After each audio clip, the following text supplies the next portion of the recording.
Hey, a bunch of schlubs. So today we got a review of Ted 2, and we replaced Eric with Yousef because Eric wasn't able to see the movie, and he dodged a bullet. Yeah.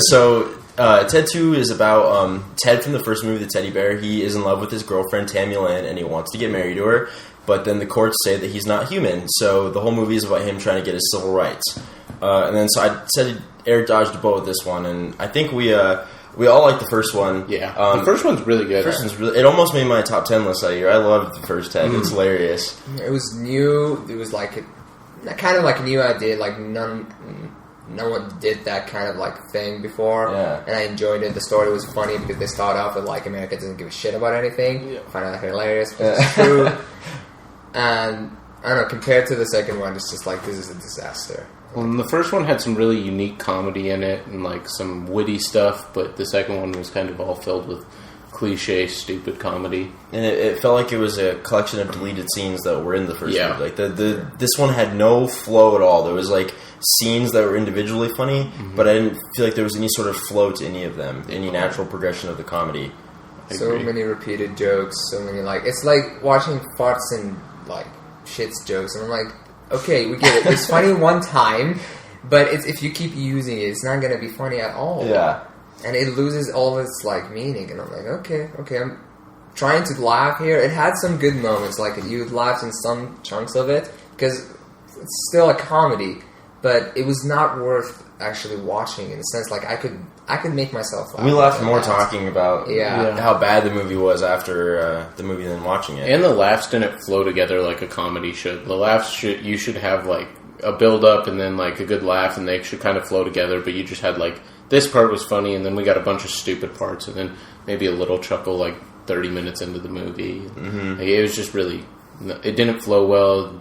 It looked more like skits being done. I don't know. I didn't really. And I don't know if comedy worked. Family Guy's like this or not, because I don't watch Family Guy. But does Seth MacFarlane? He seemed like really.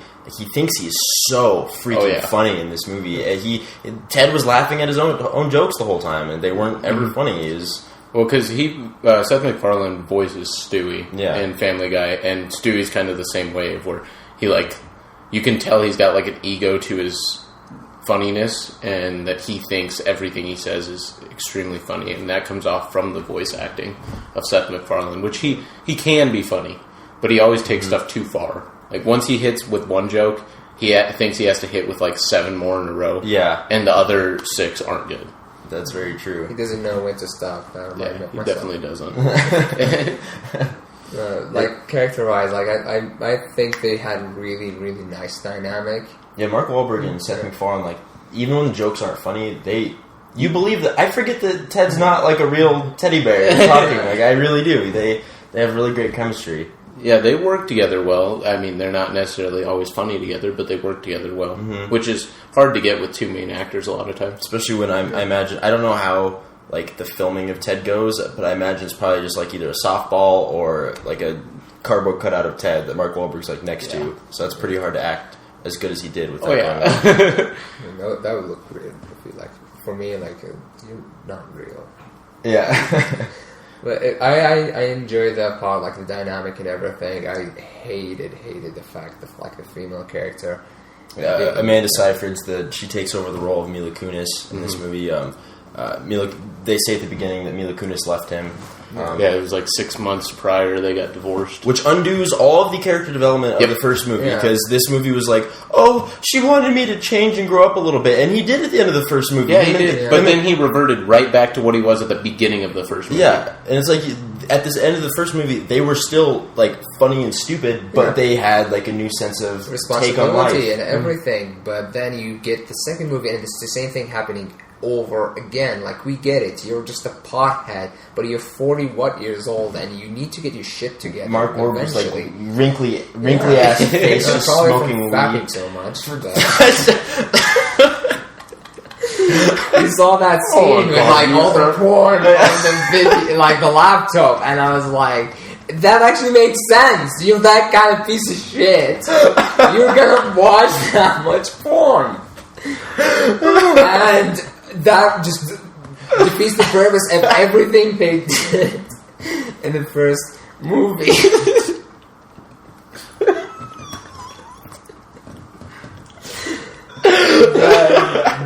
then again, like, you get a 26-year-old. I'm good. I'm sorry.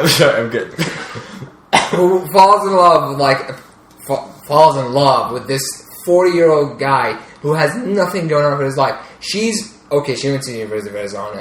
Okay. It's a good law firm. Yeah, it's a good law firm. It's her first case. Out of nowhere, she's a pothead as well. Mm-hmm. Yeah. They have... Of course of course she has to be. They have amazing chemistry. Mm-hmm. Why? And the amount of, like, when, Ted, the way he actually, like, makes them, like, go ahead, kiss. It's like holding them like you need to fall in love. I don't think that will ever happen in real life. Anyone who says these kind of things in real situations will be punched in the face. Yeah, it makes it awkward. Don't say that.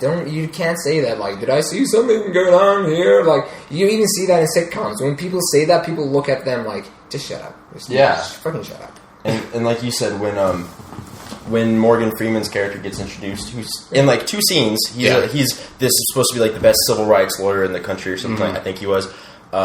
Her position as the lawyer gets like automatically nullified. Yeah. She's only existing as his girlfriend now. Who again, like you said, they have no real like romance. They had good friend chem. I would have bought it if it was like, okay, we added a new friend to the group, and we're just gonna be buddies, especially because of the age difference. Like it's just noticeable. If they're gonna make her a pothead, it makes more sense to be a friend. Yeah. No, it definitely did. But then they literally neglected her entire character because like. In the last scene or whatever, they're in the courtroom and she's just sitting next to Mark and she's not the lawyer anymore at all. Morgan Freeman's collecting his paycheck, having fun up there. Yeah, and you're just like, well, what happened here? Like, at least they could have probably had both of them up there as lawyers and like said they're working on it together, but Morgan Freeman just took over the entire case. It's like, this is mine now. Yeah. And you're going to go sit back with Mark. And after the like 40,000th joke about how good of a voice Morgan Freeman has, it's like Seth MacFarlane's kind of recycles jokes that are a couple of years too late. Like the stupid... I'm so sick of hearing Justin Bieber jokes, too. Was there a Kim Kardashian one? There probably was. Like, just stupid, easy jokes like that. Oh, yeah. That's Seth MacFarlane's forte. Yeah. and then he has glimmers of, like, true genius. Like, that comedy club scene. Like, that was good. He taps into, like, really dark humor that you know you should laugh at, but it's hilarious. I want to do that in real life. Yeah, that was hilarious. But then he just throws it away. Yeah, he throws it away. He always has done that. Mm-hmm. Like, if you ever go watch Family Guy, the first, like, 2-3 seasons, really good, really unique comedy, and then repetition and fart jokes for the rest of the entire series. And that's probably why it felt so long, because I don't remember how long the first one was. I think it was closer to an hour and a half. Probably an hour and a half. This is almost 2 hours, but it feels a lot longer. There was just the freaking plot just dragged on. And there were so many things that could have been edited out. Again, with the kidnapping. They recycled plot elements from the first movie. They could have easily had the trial just go longer. Mm-hmm. And she fails in the first, like, I don't know about law, but like first session, first verdict, she actually doesn't succeed. And then they pull Morgan Freeman, and even though they should have put any other character, any other, like, actor, and comes this lawyer that they had to go to New York, go to the Comic-Con and everything, and get him, like, almost killed. The freaking death joke... Oh yeah, that was not even dark or funny. Yeah, like who the fuck laughs at that? The only thing funny was the reaction from the girl because she was genuine. Yeah, genuine. Like you'd see that and you're like, I'm just laughing because I'm supposed to laugh. I'm not actually laughing because this is funny. Mm-hmm. And it felt like they should have easily made the plot shorter and more like concise and funny. Yeah.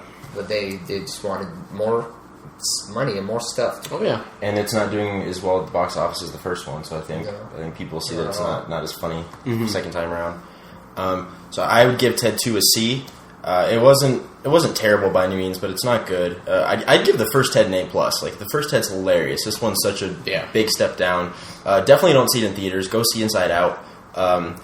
Maybe get a group of friends around, get drunk, and watch it at home. Laugh at it, not with it. You need to be distracted. Some of the scenes, you just need to use your phone or something because it will drag on so much if you keep paying attention to it. Mm-hmm. Yeah.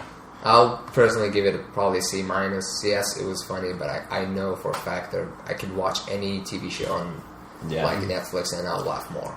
Yeah, I would give Ted 2 a D+. I really didn't like it. It had some funny moments, but most of them didn't hit, and it was just poorly done comedy. Then that's purely what it was. I can see it in your face, like you're watching the movie, like, oh my god, again this joke. Oh. Like I did laugh at some things, but that's not saying much with the comedy. Like you should laugh at some things. If you don't laugh at anything, it's automatically an F. So. Yeah. All right, guys. So if you like this video and want to see others, subscribe below so you can get these in your sub box. Hit that like button and share as much as you can. And we'll see you in the next one. Schlub it up.